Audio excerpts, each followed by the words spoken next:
কই গো, এসো। বাজার থেকে চলে এসেছি, চিকেন নিয়ে এসেছি। এই যে এখানে থাকলো এই গামলাটায়। আজকে রবিবার বলে একটু মুরগির মাংস এনেছি। ও,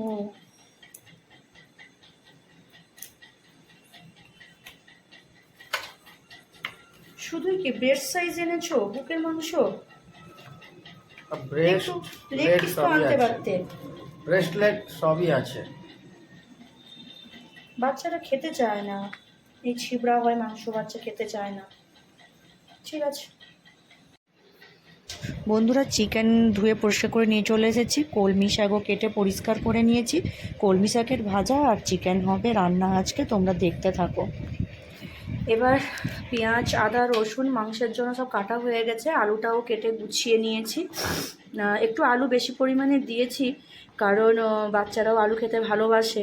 অবশ্য আমারও ভালো লাগে, আমার হাজব্যান্ডেরও ভালো লাগে। তো বন্ধুরা দেখতে থাকো আমিও কী করে মাংসটা রান্না। ও, কলমি শাক ভাজা হচ্ছে। ভাজো ভাজো। কাঁচা লঙ্কা আর রসুন দিয়েছো তো? ওটা না দিলে কিন্তু ভালো হবে না। হ্যাঁ দিয়েছি, সবই দিয়েছি, কাঁচা লঙ্কা, রসুন, পেঁয়াজ দিয়েছি। ঠিক আছে, ঠিক আছে। আর তুমি অবশ্য কলমি শাকের ভাজাটা ভালোই করো। ঠিক থ্যাংক আছে, ইউ। করো। আলুটা হলুদ নুন মাখিয়ে রেখেছিলাম, এইবার আলুটা একটু ভেজে নেবো কড়াইতে।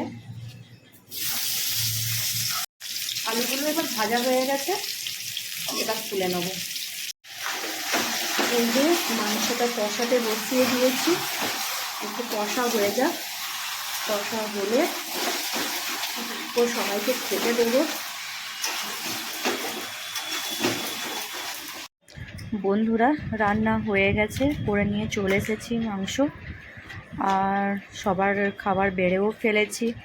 হাজব্যান্ডের আর আমার মেয়ে দুটো খেতে বসে গেছে অলরেডি, ওদের খুব খিদে পেয়ে গেছিলো, তাই ওরা খাওয়া শুরু করে দিয়েছি। কি গো, তুমি চলে এসো, তোমার তো হ্যাঁ খাওয়া হ্যাঁ, হয়ে দাও দাও গেছে। দাও দাও দাও। হ্যাঁ, বসে গেছি। দিয়ে দিয়েছো? আচ্ছা আচ্ছা। হ্যাঁ দিয়ে দিয়েছি। আচ্ছা, শাক ভাজা, কলমি শাকের ভাজা। ঠিক আছে, কলমি শাকের ভাজাটা তো তুমি ভালোই করো। ওটা দিয়ে আগে খাই। হ্যাঁ খাও, কেমন হয়েছে দেখো।